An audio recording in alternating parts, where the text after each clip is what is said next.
तो आर्मी से हमारे बीटीएस के मेंबर्स का वोग की तरफ से एक छोटू सा इंटरव्यू सामने आया है, तो वो मैं आपको हिंदी में एक्सप्लेन करने वाली हूँ। और ये एक ऐसी वीडियो होने वाली है जहाँ पर हमारे बीटीएस के मेंबर्स ने कुछ मजेदार कोरियन लेसन दिए हैं और कुछ कोरियन शब्दों को समझाते हुए नजर आए हैं। उनकी भावनाओं को उन्होंने समझाने की कोशिश की है।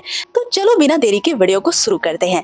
मुझे लगता है कि जिनको बिल्कुल भी कोरियन नहीं आती है उनको थोड़ी बहुत तो आ ही जाएगी, क्योंकि हमारे बीटीएस मेंबर्स खुद ही सिखा रहे हैं, तो जाहिर सी बात है थोड़ी बहुत तो समझ आ ही जाएगी। से पहले हम देखते हैं कि बीटीएस एक गाना गा रहे थे। वो था अरिरांग का ओल्ड वर्जन और वो बड़े प्यार से उससे फील करके गा रहे थे। फिलहाल ये बीच का पार्ट था जो स्टार्टिंग में डाल दिया था उन लोगों ने। तो गाना गाते हुए नजर आए, बहुत ही अच्छे से गाते हैं। इसके बाद ये खत्म होते ही तुरंत ही आर्यम इंट्रोडक्शन देते हैं और कहते हैं कि वी आर बीटीएस। फिर आर्यम कहते हैं कि आज हम थोड़ा कोरियन सिखाने वाले हैं। और जो उन्होंने अरिरांग गाना गाया उसकी लाइनें जो उन्होंने गाई वो थी, जो मुझे छोड़कर जाता है वो दूर भी नहीं जा पाता है और परेशान हो जाता है। वाह वाह वाह वाह। ये अरिरांग की लाइनें थी जो कि हमारे कोरिया का ट्रेडिशनल सॉन्ग है, उसी की लाइनें थी जो कि बीटीएस ने गाया। के बाद कहते हैं कि आप सभी का स्वागत है कोरियन विद बीटीएस में। चलो लेट्स स्टार्ट। सबसे पहले वो सब कोरियन भाषा पर ही बात करना शुरू करते हैं, मतलब उसको समझाते हैं। आर्यम अपनी फीलिंग्स बताते हैं, कहते हैं कि मैंने देखा है कि ये दुनिया की तीसरी ऐसी लैंग्वेज है जो कि सबसे ज्यादा डिफिकल्ट है। होप कहते हैं हाँ बात तो सही, ये सच में मुश्किल है। कहते हैं कोरियन बोलते हुए भी कभी कभी ना जुबान बहुत ही ज्यादा उलझ जाती है। होप कहते हैं सबसे पहले इसका प्रोनाउंसिएशन ही बहुत ज्यादा कठिन है, इसलिए मेरे को लगता है कि इसका सही भाव निकालना बेहद मुश्किल है। फिर जेहोप हंसते हुए आर्यम की तरफ देखते हैं और कहते हैं जरा एक बार अंग्रेजी में बोलो तो। फिर कहते हैं अगर आर्यम को देखो ना तो आर्यम की अंग्रेजी और कोरियन दोनों बहुत ही अलग अलग टोन में होती है। मैंने देखा है कि जब वो कोरियन में बोलता है ना तो काफी ज्यादा साफ और हाई टोन में बोलता है, बट जब भी वो इंग्लिश में बोलता है ना तो उसका जो प्रोनाउंसिएशन होता है ना वो उतना ज्यादा क्लियर नहीं होता।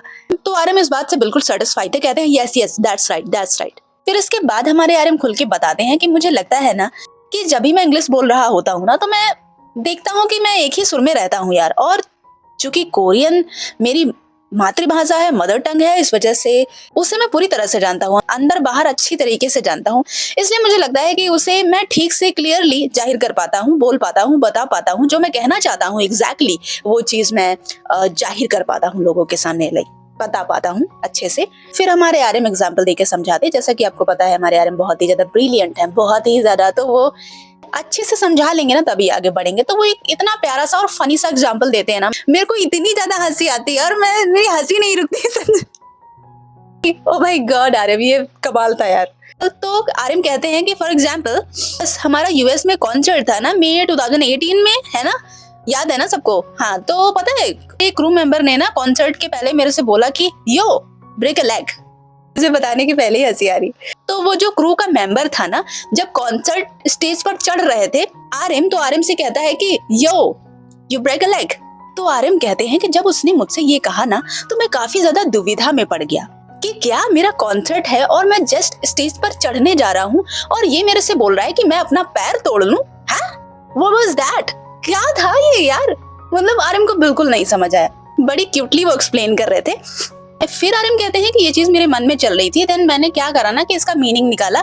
मैंने देखा कि ये क्या था, तो मुझे पता चला कि इसका मतलब शुभकामनाएं होता है, मतलब पैर तोड़ना नहीं होता है। इसका मतलब होता है ऑल द बेस्ट। मतलब मैं कॉन्सर्ट के लिए जा रहा था तो उसने मुझे ऑल द बेस्ट बोला, कहा ब्रेक अ लेग, तो ये होता है इसका मीनिंग। बट अगर जिसको नहीं पता होगा, अगर नॉर्मली उससे ये बोला जाएगा तो वो यही समझेगा कि हाँ यार पैर तोड़ने के लिए बोला जा रहा है। तो ये काफी शॉकिंग था आर्यम के लिए, क्योंकि आर्यम को भी नहीं पता था।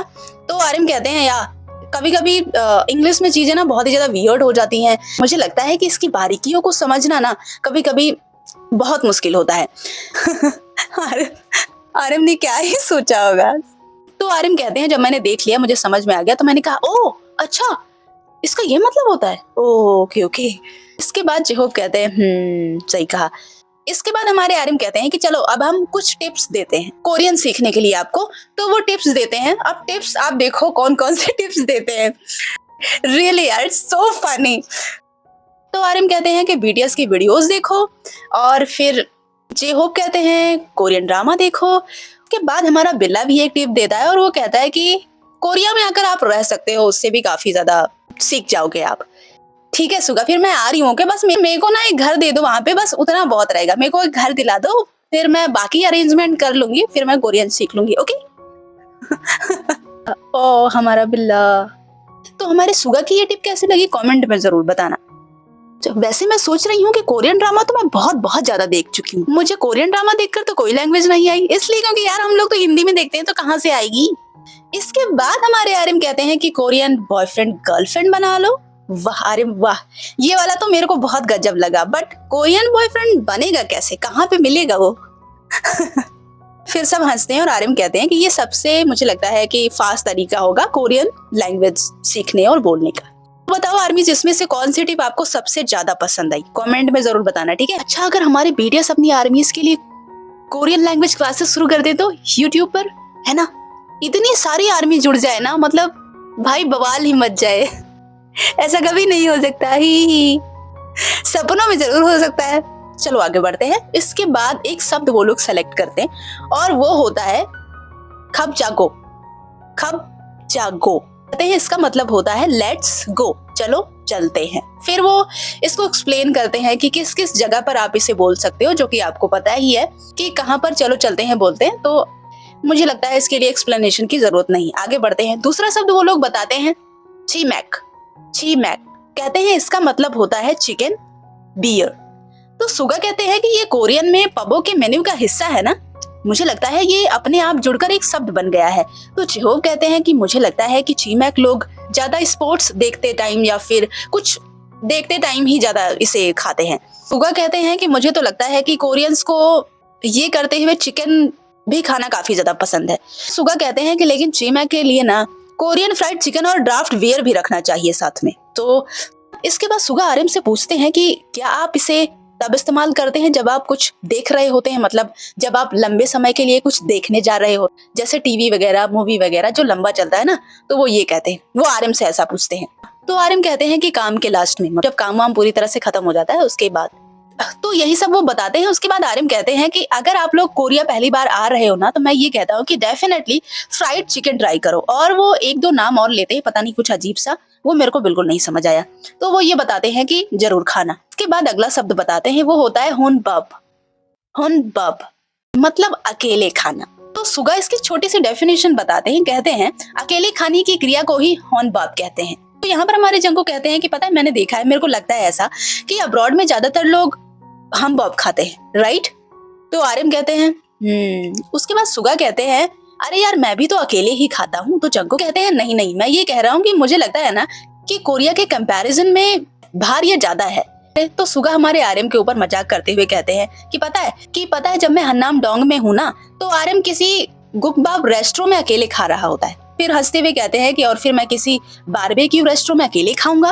अरे यार सुगा, अगर आप लोग अलग अलग खाना चाहोगे तो फिर तो अलग अलग जाना ही पड़ेगा ना, या तो फिर कोई ऐसा रेस्टोरेंट बड़ा सा चुनो जहाँ पर कुछ बचा ही ना हो जो ना मिले। मान लो आर्यन का कुछ और खाने का मन है, आपका कुछ और खाने का मन है, तो साथ में तो नहीं जा सकते। मुझे लगता है ऐसा ही होता होगा। तो खैर जो भी था, हमारे सुगा ने ये मजाक करते हुए कहा था और उनके कहने का मतलब ये था कि मैं भी हूँ जो अकेले ज्यादा खाता हूँ। तो कहते हैं आर्यन को भी मैंने देखा है, वो ये बताते हैं। इसके बाद हमारे जिहोप उन लोगों से पूछते हैं कि क्या घर पर खाना होमवर्क नहीं होता है? तो सुगा कहते हैं कि यूट्यूब देखते हुए खाना। अच्छा, मतलब सुगा के कहने का ये मतलब था क्या कि मतलब अगर YouTube देखते हुए खा रहे हो तो वो अकेला खाना नहीं होता? फिर वो यहाँ पर हंसने लग जाते हैं। खैर इसके बाद अगला शब्द आता है और वो था नुंची। नुंची फिर सब बताते हैं कि इसका मतलब होता है सोशल अवेयरनेस। फिर हमारे सुगा बताने लग जाते हैं कि नुंची के कई सारे मीनिंग हैं, इसे कई तरीके से हम समझ सकते हैं। जैसे इसका मतलब होता है दूसरे के मूड और माहौल को समझना। फिर हमारे आर्यन एग्जांपल देते हुए बताते हैं कि जैसे मान लो ऑफिस में हो, ठीक है, वहां पर तुम्हारा बॉस है जो बहुत ही चीप कॉफी मंगाता है, चीप ब्लैक कॉफी में भी शायद उन्होंने ऐसा कहा था। फिर उन्होंने कहा कि वहीं एक यंगेस्ट मेंबर है जो कोई और कॉफी मंगाता है, उसे बड़े स्टाइल में वो बोलते हैं, है ना। तो ये चीज समझना कि सबका अलग अलग मूड है, कोई क्या खाना चाहता है, कोई क्या पीना चाहता है। इसके बाद अगला शब्द आता है दैबाक। दैबाक कहते हैं इसका मतलब होता है वाओ। का मतलब बताते हुए कहते हैं कि इसका मतलब है स्मूथ एंड जेंटल। फिर जंगकुक बताते हैं कि आर्यन इसे काफी ज्यादा यूज करते हैं। फिर वो सब गाना गाते हुए बताते हैं स्मूथ लाइक बटर करके गाना गाते हैं, कहते हैं बटर वाला स्मूथ वही। इसके बाद अगला शब्द आता है छंग। छंग कहते हैं इसका मतलब होता है अटैचमेंट यानी कि लगाव। कहते हैं जैसे लव, लव के लिए फीलिंग्स होती हैं और भी बहुत सारी चीजें होती हैं। तो आर्मीज और भी कुछ शब्द उन्होंने बताए जो कि बहुत ही इजी थे, मतलब मुझे लगता है कि हम सबको वो बहुत ही अच्छे से पता है। उन्होंने जो आगे वाले शब्द बताए ना वो आपको मैं स्क्रीन पे दिखाने वाली हूँ, देख लेना। मुझे नहीं लगता कि इसे एक्सप्लेन करने की जरूरत है, बहुत ही ईजी है यार। अगर टफ होता तो मैं जरूर आपको पूरा बता देती। तो स्क्रीन पे देख लो उन्होंने क्या क्या बताया। बाय बाय, और कॉमेंट में टिप जरूर बताना, मैं जानना चाहती हूँ कि कौन सी टिप आपको सबसे ज्यादा पसंद आई। Bye bye, take care.